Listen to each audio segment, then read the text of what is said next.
फिर से सभी का स्वागत है सान स्टडी पर। दोस्तों, अगर आपने अभी तक सान स्टडी को सब्सक्राइब नहीं किया तो प्लीज़ सब्सक्राइब कर लीजिए और बेल आइकन को दबा लीजिए। दोस्तों, आज मैं लेके आया हूँ फिर से खंड शिक्षा अधिकारी का अगला सेट।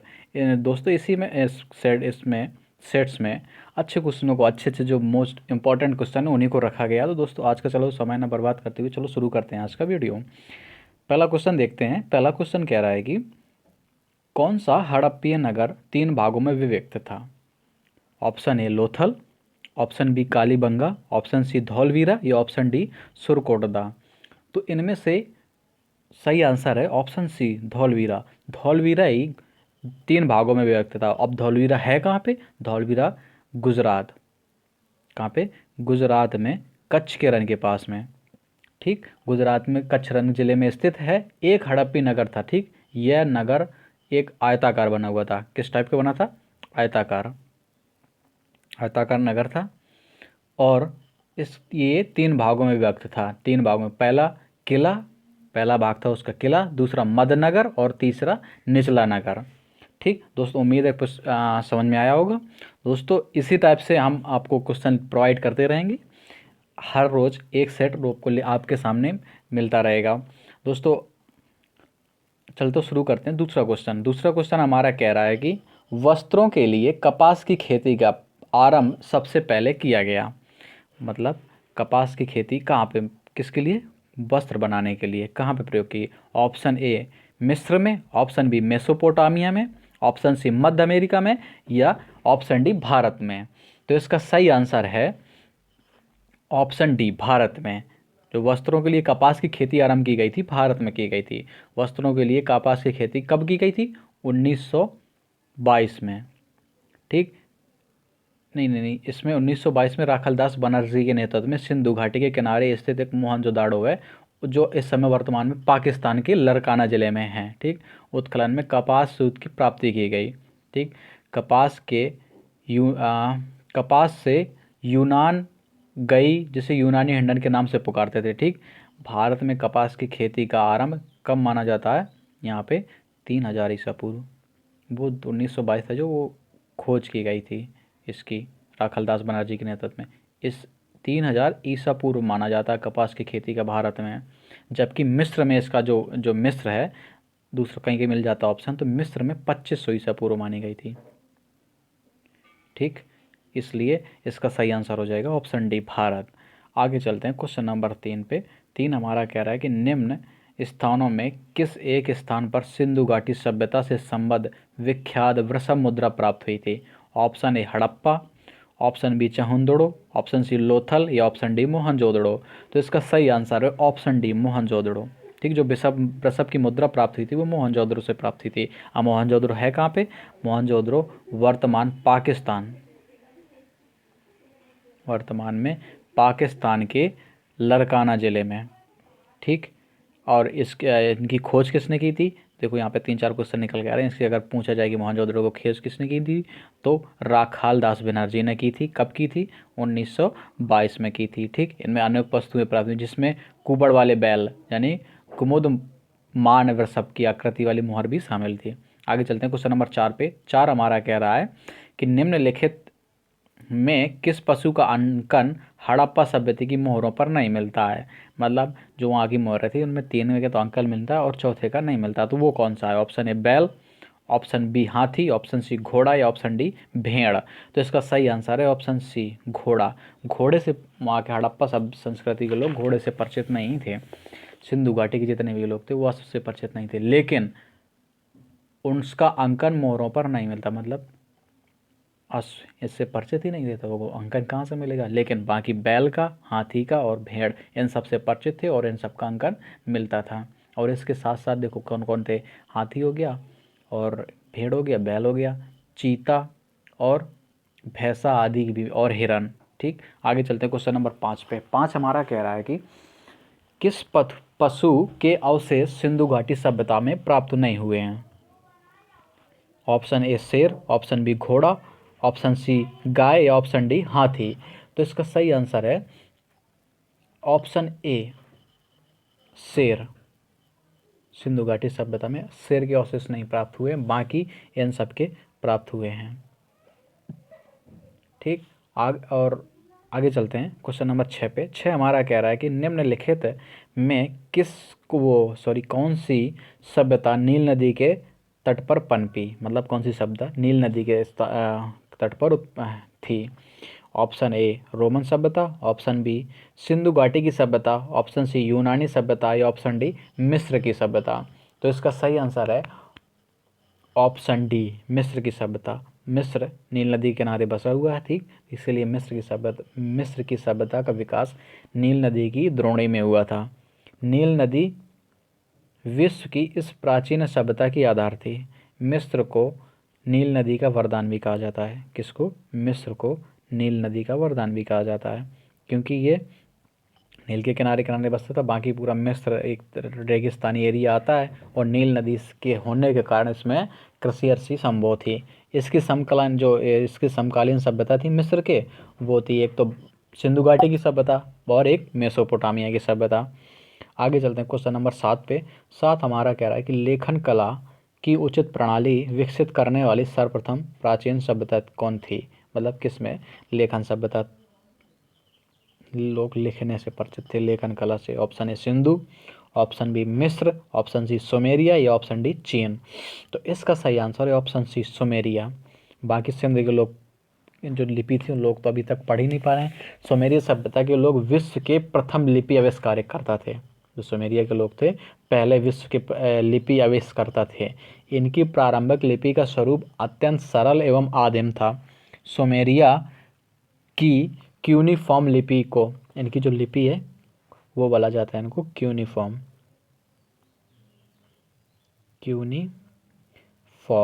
ये लिपि बोला जाता है, ठीक।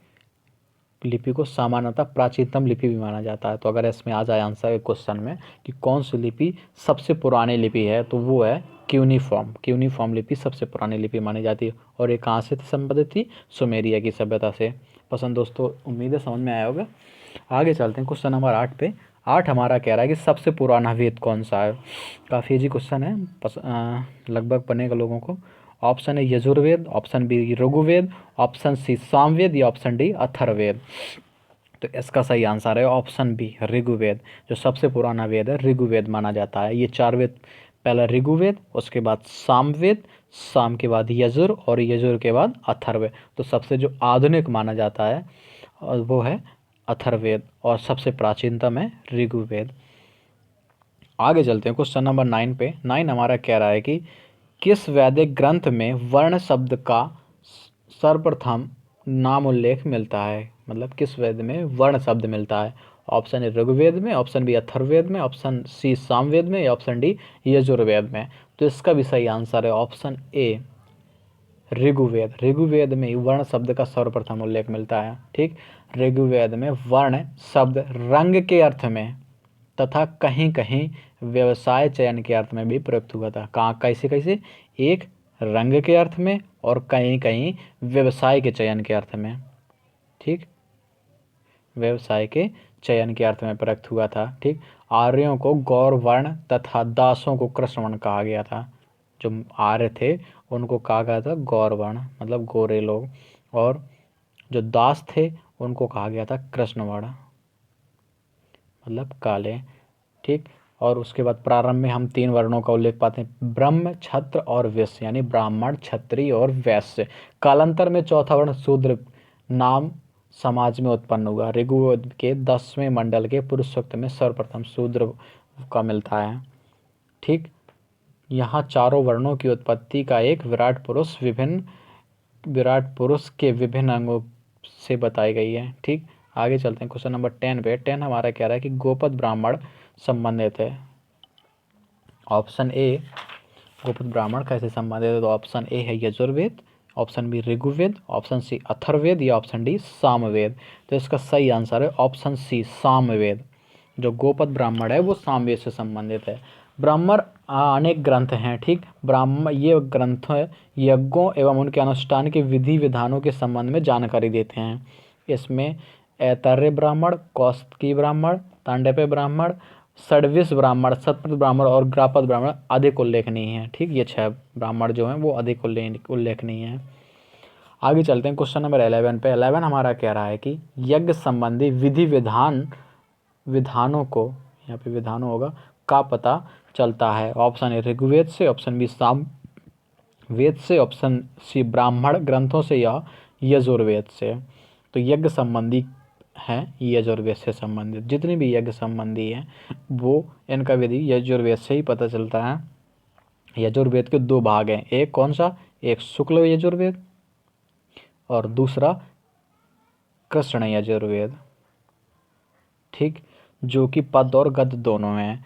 शुक्ल यजुर्वेद को वाजसनेयी संहिता भी कहा जाता है और यजुर्वेद का अंतिम भाग ईशोपनिषद है, जिसका संबंध याज्ञिक अनुष्ठान से ना होकर आध्यात्मिक चित्त से है, ठीक।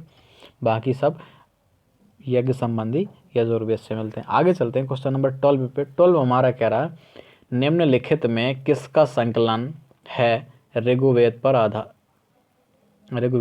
आधारित, मतलब कि किनका संकलन ऋग्वेद पर आधारित है। Option A Yajurveda, option B Samaveda, option C Atharvaveda या ऑप्शन डी इनमें से कोई नहीं। तो इसका सही आंसर है ऑप्शन बी सामवेद।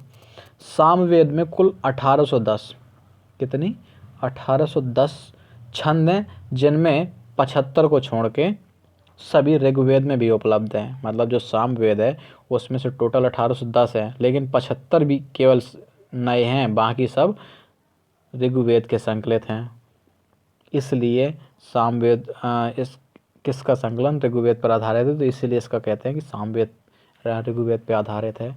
अतः सामवेद का संकलन ऋग्वेद पर आधारित है। सामवेद की मुख्य शाखाएं कौन कौन सी हैं? एक है कौमुदकी,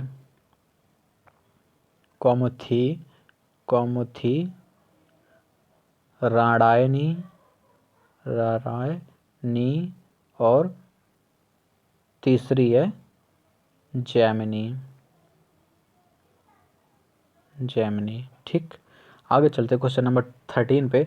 13 हमारा कह रहा है कि उपनिषद पुस्तकें हैं, तो उपनिषद क्या पे आधारित पुस्तकें, धर्म पर, योग पर, विधि पर या दर्शन पर।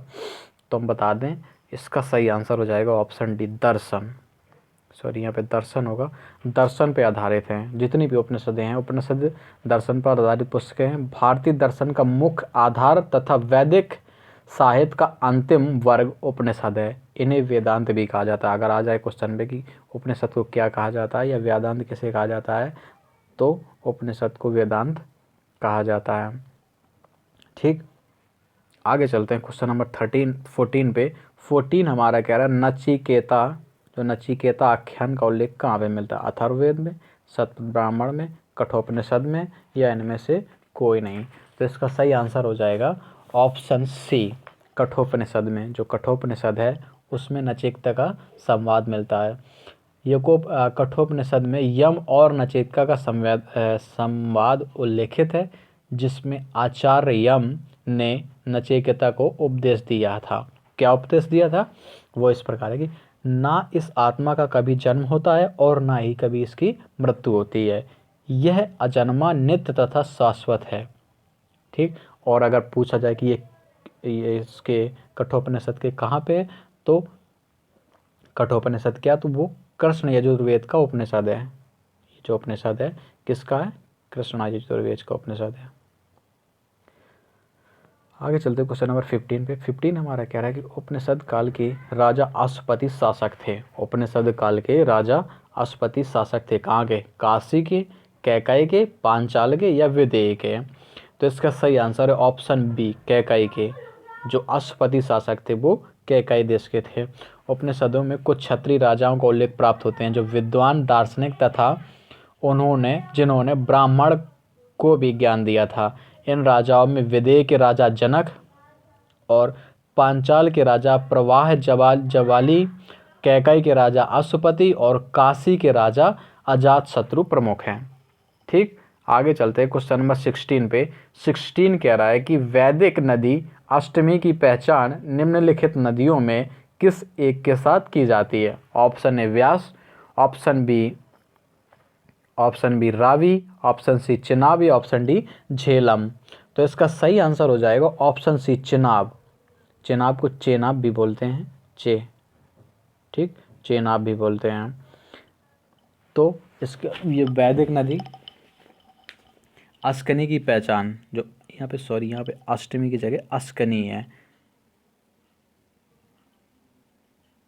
अस्किनी चेनाब के रूप में मिलती है। ठीक, आगे चलते हैं 17 पे। 17 हमारा कह रहा है कि निम्नलिखित वैदिक देवताओं में किस ने उनका पुरोहित माना है। Option A Agni, option B Brihaspati, option C Indra, या ऑप्शन डी वरुण। तो इसका सही आंसर है ऑप्शन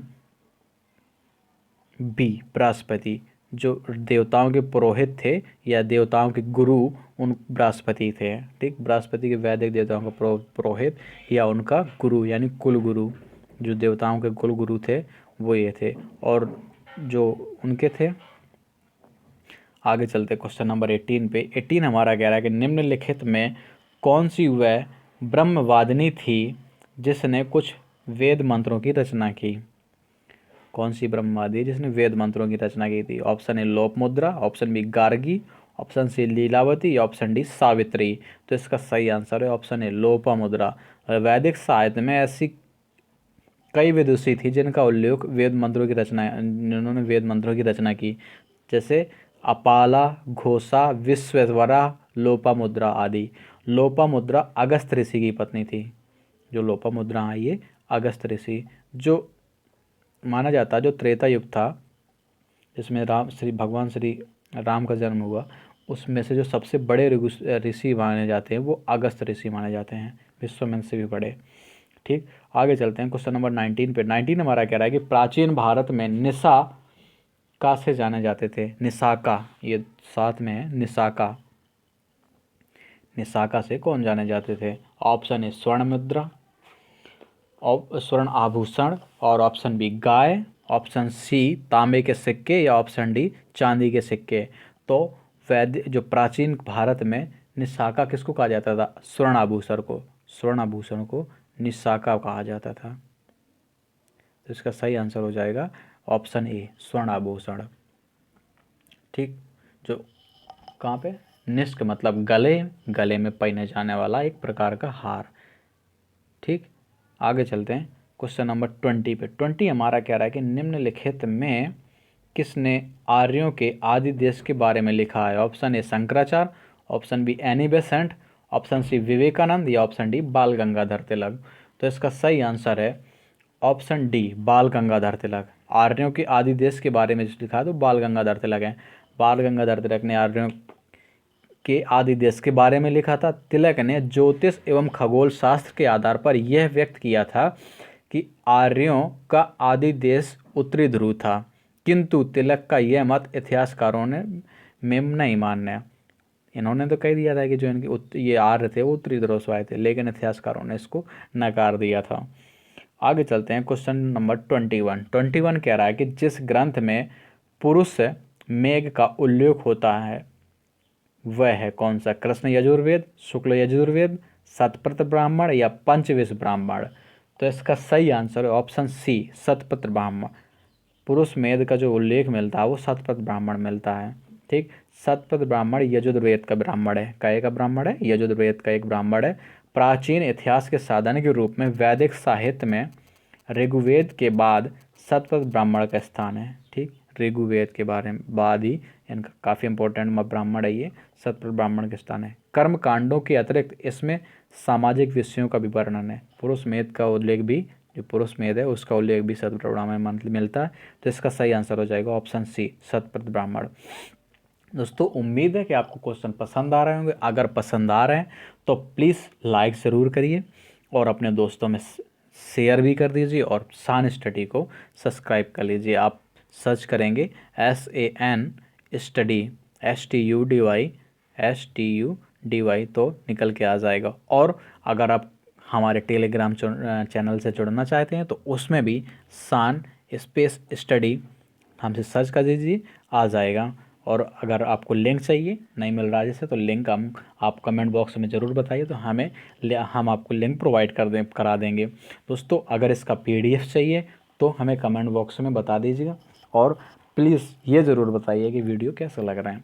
आगे चलते हैं क्वेश्चन नंबर 22 पे। 22 हमारा कह रहा है कि उत्तर वैदिक काल में निम्नलिखित में किन को आर्य संस्कृति का धुर समझा जाता था। धुर का मतलब जैसे कि पहिया है, पहिए के जो बीचों बीच जो लगा होता है, जिनसे ये दो पहिए जैसे मान लो गाड़ी है, इनसे जो जुड़ी होती है जिस ये, इसको धुर मतलब मेन जो एक तरह से रीढ़ की हड्डी किससे माना जाता था। ऑप्शन ए अंग और मगध, ऑप्शन बी कौशल और विदेह, ऑप्शन सी कुरु पांचाल, ऑप्शन डी मत्स्य और सूरसेन। तो इसका सही आंसर है ऑप्शन ए अंग और मगध। अंग तथा मगध को आर्य संस्कृति का धुर माना जाता था। ये लोग प्राकृत भाषा बोलते थे और आर्य संस्कृति के प्रभाव से बाहर थे। ठीक, इनके प्रति तिरस्कार पूर्ण भाव प्रकट किए गए। आगे चलते हैं क्वेश्चन नंबर 23 पे। 23 कह रहा है कि पूर्व वैदिक आर्यों का धर्म प्रमुखता था। जो पूर्व वैदिक आर्य थे उनका धर्म कौन सा था। भक्ति, ऑप्शन बी पूजा और मूर्ति पूजा और यज्ञ, ऑप्शन सी प्रकृति पूजा और यज्ञ, ऑप्शन डी प्रकृति पूजा और भक्ति। तो इसका सही आंसर है ऑप्शन सी प्रकृति पूजा और यज्ञ। जो वैदिक काल के जो आर्य थे उनका जो प्रमुख धर्म था वो क्या था, प्रकृति की पूजा करना और यज्ञ करना। यज्ञ करने से वातावरण शुद्ध रहता है। ठीक, भक्ति का उत्तर मौर्य काल से हुआ था। मौर्य के उत्तर के बाद जो मौर्य आए थे उसके उत्तर काल का जो काल है वो उसमें, जबकि वैदिक काल में मूर्ति का प्रचलन नहीं था। जो वैदिक काल है उसमें मूर्ति का प्रचलन नहीं था। ठीक, इसलिए आंसर हो जाएगा ऑप्शन सी प्रकृति पूजा और यज्ञ।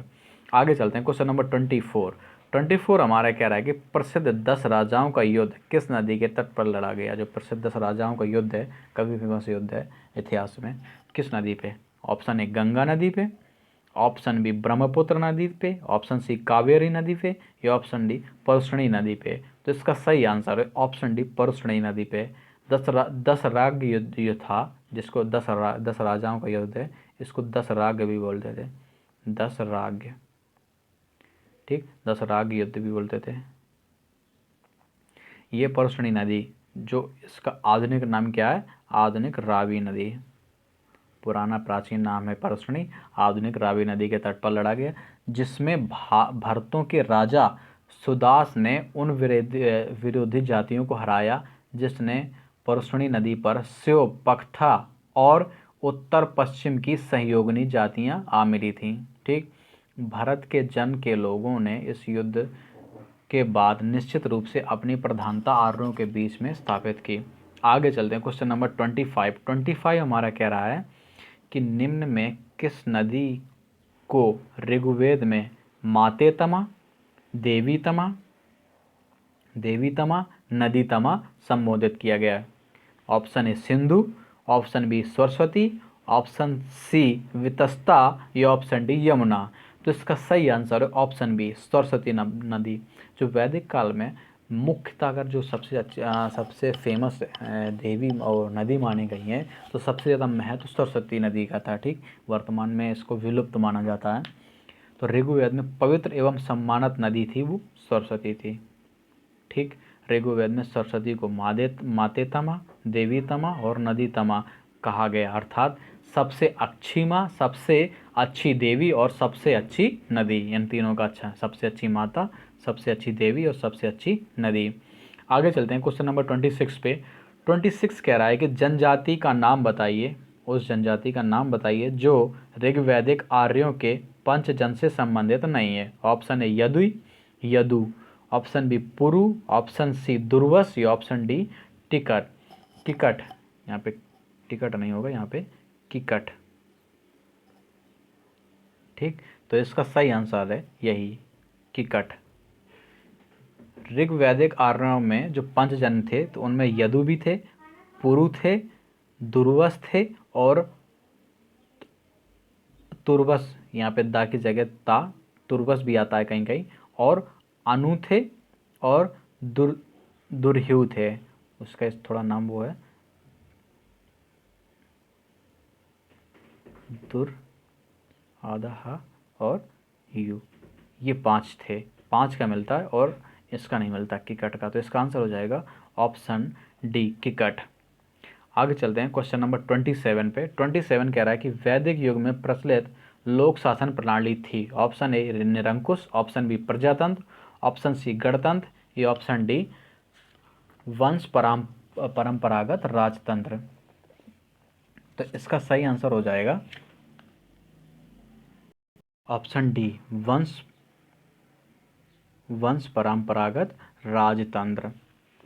वैदिक काल में प्रचलित लोकप्रिय शासन प्रणाली वंश परंपरागत थी। ठीक, मतलब अगर राजा है तो उसका बेटा ही राजा बनेगा। यद्यपि जनता चुनाव के उदाहरण भी मिलते हैं, किंतु जन रुचि राज परिवार के लोगों तक ही जान पड़ी थी। ठीक, आगे चलते हैं क्वेश्चन नंबर 28 पे।